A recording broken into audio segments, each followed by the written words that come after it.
안녕하세요. 저는 올해 40대 초반이 된 남자입니다. 제가 이렇게 저의 이야기를 많은 사람들 앞에서 하는 건 처음인 것 같아요. 이 일을 겪었을 당시에는 너무 수치스럽고 쪽팔리다고 생각하고 혼자서 끙끙 앓았는데 오히려 혼자 간직하고 있으니까 더 힘들더라고요. 지금은 과거의 아픔을 많이 치유한 편이고 이렇게 많은 사람들 앞에서 이야기할 정도로 나아졌으니 많이 들어주시길 바랍니다. 이제는 속 시원하게 털어버리고 새 출발을 시작하려고 해요. 저는 아내와 30대에 결혼을 했습니다. 둘 다 결혼을 전제로 만났던 관계였음에도 불구하고 저희는 뜨겁게 사랑을 했어요. 서로가 서로에게 미쳐 있었다고 해도 과언이 아닐 정도죠. 짧은 기간 연애를 했지만 이 사람 아니면 안 되겠다 싶을 정도로 저희는 너무 잘 맞았고 평생 함께하고 싶은 마음도 있었기에 결혼을 결심하게 되었습니다. 주위에서 너무 짧게 만나고 결혼하는 거 아니냐며 걱정했지만 저희는 귀에도 들어오지 않았어요. 저는 아내와 결혼을 허락받기 위해 정말 노력했습니다. 왜냐하면 사실 아내의 집안과 저희 집안이 경제적으로 조금 차이가 났었거든요. 사실 저희 집이 조금 부유한 편이에요. 아버지가 사업을 크게 하셨는데 돌아가시면서 남은 재산을 어머니한테 다 양도를 했고 일부분은 저와 남동생이 받았습니다. 그렇다 보니 저희 가족은 한 번도 가난했던 적이 없었고 늘 궁궐 같은 집안에서 기사님께서 운전해 주시는 차를 타고 다녔습니다. 그런데 아내는 달랐어요. 정말 지극히 평범하고 단란한 가정환경 속에서 자랐습니다. 항상 장학금을 받기 위해서 악착같이 공부를 했고 어린 나이 때부터 소녀 가장이 되어서 아르바이트를 단 하루도 쉬지 않고 매일 하는 여자였죠. 제가 아내를 만나면서 세상을 보는 눈도 넓어졌고 많이 배웠습니다. 저보다 나이가 어리긴 했지만 정말 멋지고 매력 있는 여자였어요. 이 여자와 결혼을 하고 이제 고생을 안 하게 해주고 싶은 마음도 있었습니다. 아무튼 저와 아내가 결혼을 하려고 하니 아내 집안에서도 반대를 하였고 저희 집안에서도 반대했어요. 이렇게 다른 집안이 결혼하면 분명히 한 명은 상처를 받게 되어 있다며 말이죠.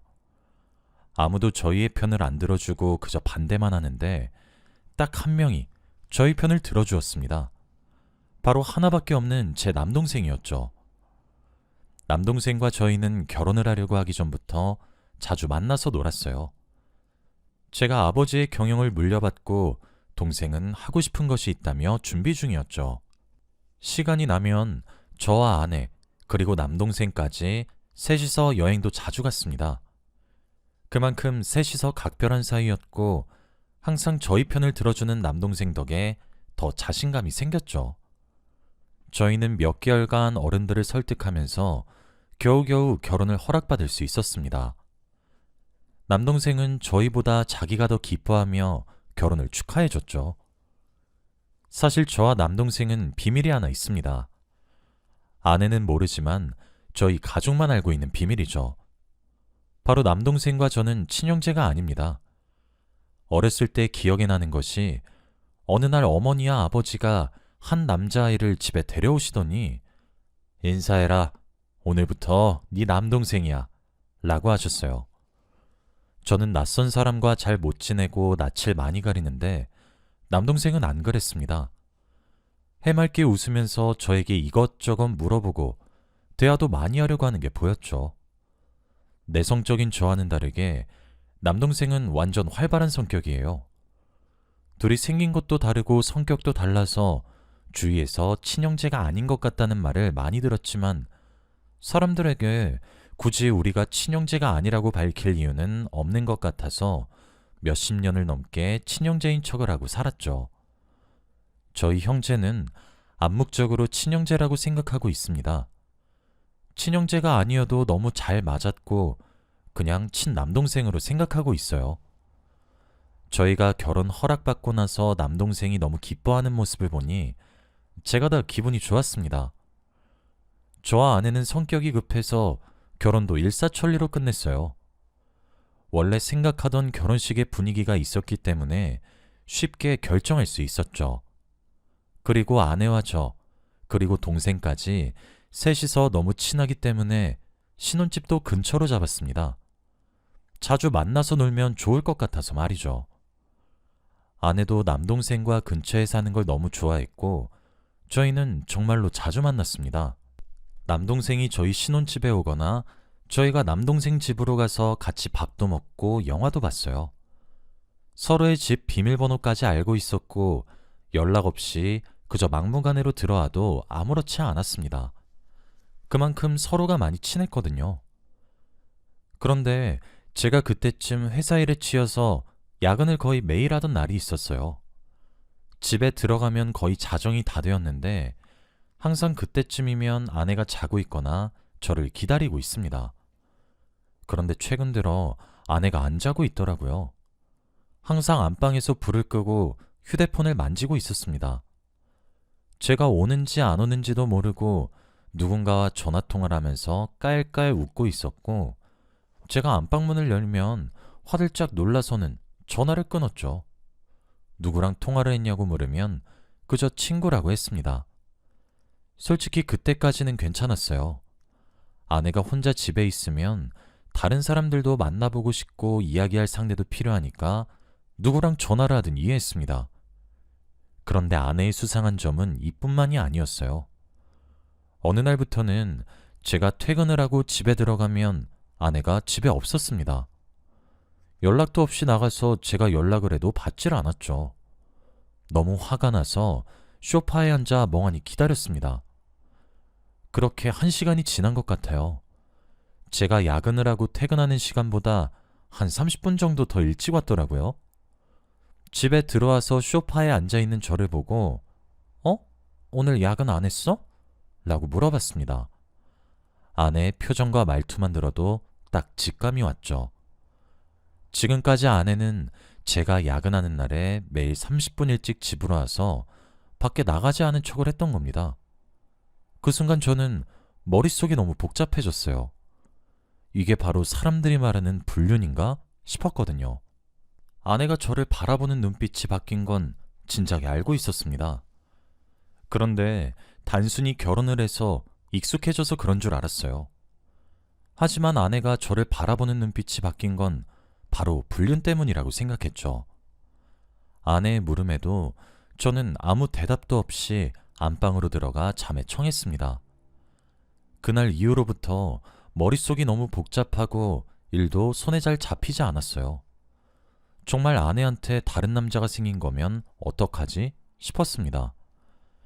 그런데 제가 약 일주일 동안 이렇게 힘들어하니 동생이 먼저 물어봐 주더라고요.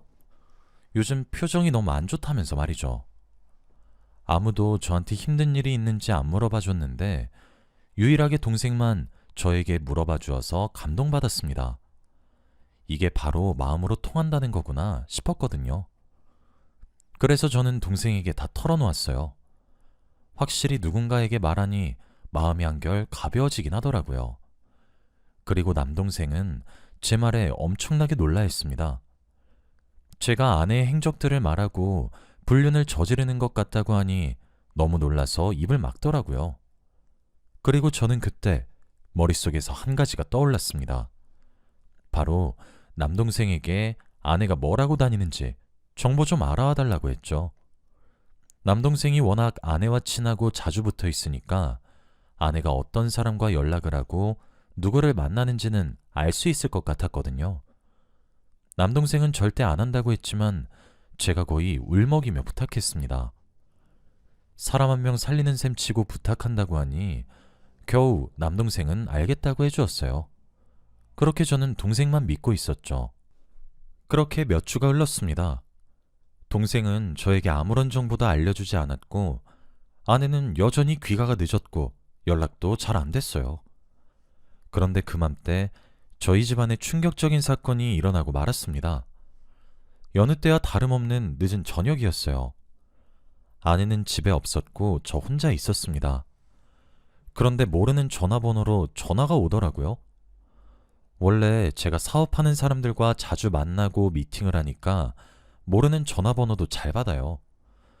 그런데 늦은 시간에 전화가 오는 경우는 잘 없어서 이상한 기운을 느끼고 받았습니다. 그런데 저에게 전화가 온 것은 바로 대학병원이었어요. 저희 어머니 성함을 말하면서 지금 당장 오라고 했습니다. 저는 이게 무슨 일인가 싶었고 옷도 제대로 못 입은 채 바로 택시를 불러 타고 갔습니다. 이 상태로 운전을 하면 사고가 날 것 같아서 택시를 탔어요. 병원에 가는 내내 아내한테도 연락을 하고 동생한테도 연락을 했는데 둘 다 받지 않았습니다. 저 혼자 이 상황에 놓여 있으니 머릿속이 복잡하고 심장이 너무 빨리 뛰었죠. 제발 두 사람 중 한 사람이라도 제 연락을 받고 같이 있어주면 좋을 텐데 싶었습니다. 어머니는 장시간 수술을 하셨고 겨우 목숨을 건질 수 있었습니다. 운전기사님이 졸음운전을 하다가 교통사고가 났대요. 그 운전기사님은 그 자리에서 즉사를 하셨고 저희 어머니는 목숨은 겨우 건지셨답니다. 그런데 언제 깨어나실지도 모르고 계속 기다려볼 수밖에 없다는 말을 하셨어요. 의사 선생님의 말을 듣는데 온몸에 힘이 빠지고 긴장이 다 풀려서 쓰러질 것 같더라고요. 그런데 다음날 아침이 되어서도 아내와 동생은 제 연락을 받지 않았습니다. 혼자 병실에서 눈을 감은 어머니를 보고 있는데 그때 다급하게 아내와 동생이 같이 들어왔습니다. 둘이서 같이 말이죠. 저는 머리가 산발에다가 얼굴이 너무 피폐해져서 다크서클이 턱끝까지 내려온 상태였어요. 그런데 그 두 사람이 같이 오는 걸 보니까 너무 화가 나더라고요. 지금까지 대체 어디서 뭘 하고 있었길래 제 연락을 전혀 받지 않은 건지 말이죠. 그리고 어떻게 둘이 같이 오냐고 물었습니다. 그런데 두 사람은 서로 눈을 마주치다가 말을 잘못했죠.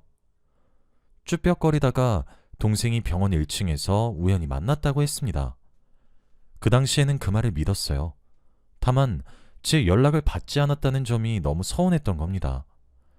상황이 조금 정리되고 남동생을 비밀스럽게 불러서 아내를 조사한 건 어떻게 됐냐고 물었어요.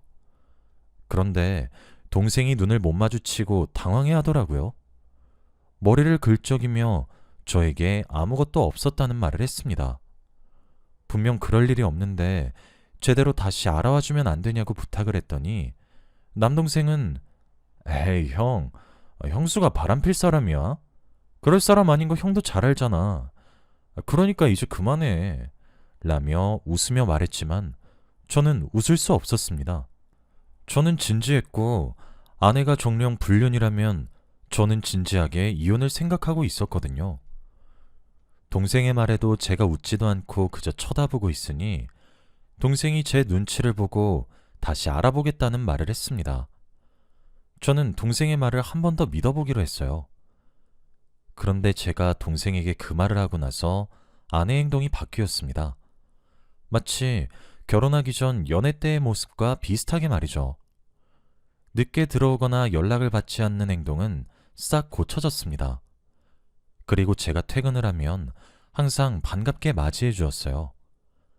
갑자기 돌변한 아내의 모습에 정말 당황했지만 싫지는 않았습니다.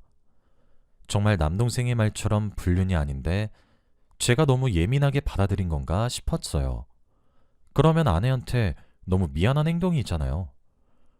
아내가 저에게 애정 표현도 많이 해주고 예전과 다르게 정말 제 아내가 된 기분이어서 좋았습니다. 제가 어디서 뭘 했는지 궁금해하니까 대화도 늘어나고 다시 전형적인 부부 사이가 되었어요. 예전에 아내를 의심하던 건 거의 없어져 가고 오히려 아내와 함께하는 이 시간이 좋았는데 딱 하나 걸리는 문제점이 있었습니다. 바로 남동생이었어요. 원래는 저희 집에 자주 놀러와도 자기 집으로 돌아가기도 하고 며칠은 묵어도 항상 한 달은 안 채우고 갔는데 이번에는 달랐습니다. 저보다 저희 집에 더 자주 있었거든요. 퇴근하고 집에 돌아오면 거실에서 남동생과 아내가 TV를 보면서 야식을 먹고 있어요. 그런데 둘은 너무 화기애애하고 사이가 좋아 보여서 제가 순간 이상한 생각을 했습니다. 제가 일이 너무 바빠서 아내와 저녁에 야식을 먹으며 소소한 이야기를 나누는 걸 못하고 있는데 그걸 남동생과 함께하고 있는 걸 보니 기분이 되게 묘하더라고요.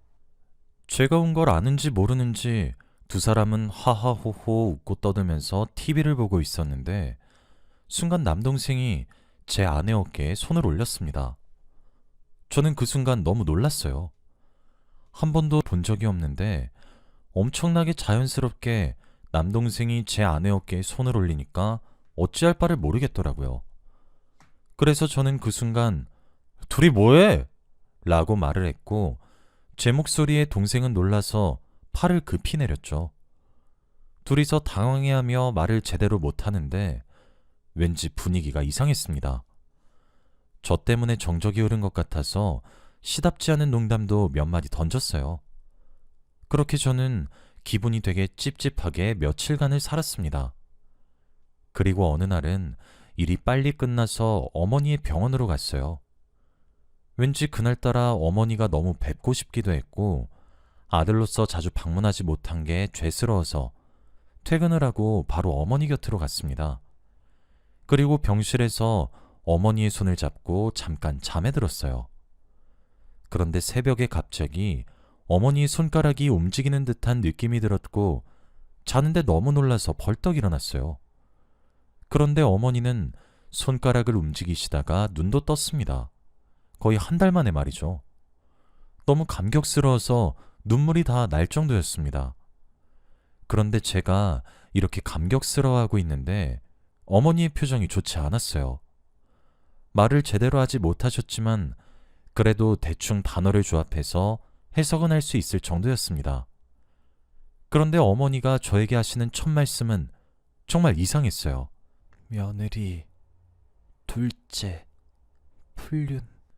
이 말을 내뱉으셨거든요. 그런데 저는 그 말을 듣고 한 번에 이해를 했어요. 어머니가 어떻게 하셨는지는 모르겠지만 그래도 제가 저도 모르게 둘 사이를 의심하고 있었나 봐요. 그래서 어머니의 말을 듣고 조금은 제대로 알아봐야겠다는 생각이 들었습니다. 그리고 얼마 지나지 않아 저는 흥신소에 의뢰를 했어요. 아내와 남동생의 뒤를 알아보려고 했죠. 그렇게 2주간의 시간이 흘렀습니다. 2주 동안 아무한테도 말을 안 하고 저 혼자 끙끙 앓았어요. 남동생과 아내한테도 아무렇지 않은 척하고 평소처럼 대하는데 정말 힘들었습니다. 2주 동안 어머니는 말도 조금씩 할 수 있었고 움직일 수도 있었지만 아직 일상생활을 하는 건 많이 기다려야 했죠. 그리고 말을 하시는 건 너무 힘들어 하셔서 조금 더 기다려야 했습니다. 그리고 지옥 같은 2주가 끝이 났어요. 그런데 두 사람은 정말로 불륜 관계가 맞았습니다. 둘이서 모텔을 가는 건 기본이었고 저한테 친구랑 간다던 약속도 전부 다 남동생이라 갔어요. 어떻게 남편의 남동생과 그렇고 그런 사이가 될 수 있나요? 그리고 더 놀라운 건 따로 있었습니다. 바로 아내가 산부인과를 가는 사진이었어요. 설마 아내와 남동생 사이에서 아이가 생긴 걸까 싶었습니다. 제발 아니길 빌고 또 빌었습니다. 그리고 저는 이걸 어떻게 해야 할지 너무 막막했어요. 우선 증거는 충분하고 이혼을 생각하고 있었는데 추진하기가 어려웠어요. 그런데 제가 눈에도 근심이 가득했는지 어머니가 저의 눈을 보고 제 상황이 어떤지 알아차리신 것 같았습니다. 갑자기 제 머리를 쓰다듬으시면서 눈물을 훌쩍훌쩍 흘리셨거든요. 저도 모르게 어머니의 눈물을 보고 울음이 터졌습니다. 서로 대화도 하지 않고 왜 우는지 이유도 몰랐지만 그냥 울었어요. 그리고 어머니는 다시 조심스레 이야기를 하셨습니다. 어머니가 어떻게 두 사람의 관계를 알았는지 이야기를 해주셨는데 정말 충격적이었어요. 어머니가 누워 계실 때 몸은 움직이지 않지만 정신은 깨어 있었습니다. 그래서 사람들이 하는 대화 소리를 다 들을 수 있대요. 그런데 어머니 병실이 1인실인데 아내와 남동생이 둘이서 자주 와서 애정행각을 했답니다. 바로 어머니 병실에 있는 소파에서 말이에요. 어머니는 두 사람의 대화 소리를 듣는데 정말 충격적이었대요. 두 사람은 어머니가 깨어나지 않기를 바라고 있었습니다. 어머니의 재산을 상속받고 둘이서 행복하게 살기를 기대하고 있었죠. 그러면서 둘이 장난을 치는데 어머니의 산소호흡기를 확 빼버릴까 하면서 너무 잔인한 농담들을 주고받았어요. 어머니는 자신의 둘째 아들과 며느리가 그렇고 그런 사이라는 것을 알고 충격이 이만저만이 아니었다고 하더라고요. 저는 어머니의 말을 듣고 기겁했습니다. 두 사람은 짐승만도 못한 짓을 하고 있었으니까요. 저는 그날 바로 변호사를 찾아가서 이혼 소송을 했어요. 모든 증거를 바로 다 접수했죠. 그리고 고소장이 그들에게 전해지기까지 기다렸습니다. 고소장을 받았는지 아내와 남동생에게 연락이 끊임없이 왔지만 다 무시했어요. 그리고 저는 그들을 만나지도 않고 소송에만 집중했습니다. 어떻게든 그들한테 빼앗을 수 있는 걸 다 뺏고 싶었고 천벌을 받길 원했거든요. 그런데 또 놀라운 사실이 있었어요. 바로 아내가 임신한 아이가 남동생의 아이가 맞긴 했는데 남동생은 그 아이를 낳아서 키울 생각이 없다는 것을 알게 되었습니다. 솔직히 많이 놀랐어요. 당연히 아이를 낳고 둘이서 살 줄 알았는데 말이죠. 아내는 그 아이를 낳고 싶어 하고 동생은 낳고 싶지 않다고 합니다. 아내가 그 소식을 듣고 저한테 찾아와서 무릎도 꿇고 울고불고 하면서 제발 같이 키워달라고 사정사정을 했지만 제 애도 아닌데 굳이 키워야 하나요? 저는 눈길조차 주지 않았고 아내와 남동생한테 위자료도 최대한 많이 받기로 했어요. 10,000원 한 푼이라도 더 받으려고 했습니다. 그리고 남동생은 스스로 집을 나갔고 저와 연락도 하지 않아서 어디서 뭘 하는지 전혀 몰라요. 전 와이프는 저에게 위자료도 줘야 하고 아이까지 낳아야 하니 돈 드는 곳이 한두 군데가 아니었죠. 저는 통쾌했고 두 사람의 결말이 비극이라 생각하니까 너무 고소하더라고요. 남동생한테 사과 한번 듣지는 못했지만 말도 섞기 싫어요. 그런 사람을 동생으로 취급한 제 잘못이죠. 평생 연락할 일 없을 것 같습니다. 그동안 어머니는 병원에서 물리치료도 받으면서 이제는 걸을 수 있게 되었어요. 앞으로 더 회복이 잘 되어서 못해드린 효도 다 하면서 살 겁니다. 다들 저처럼 뒤통수 당하지 말고 꼭 성공적인 결혼 생활 하시길 바랍니다. 저의 이야기는 여기까지예요. 들어주셔서 감사합니다.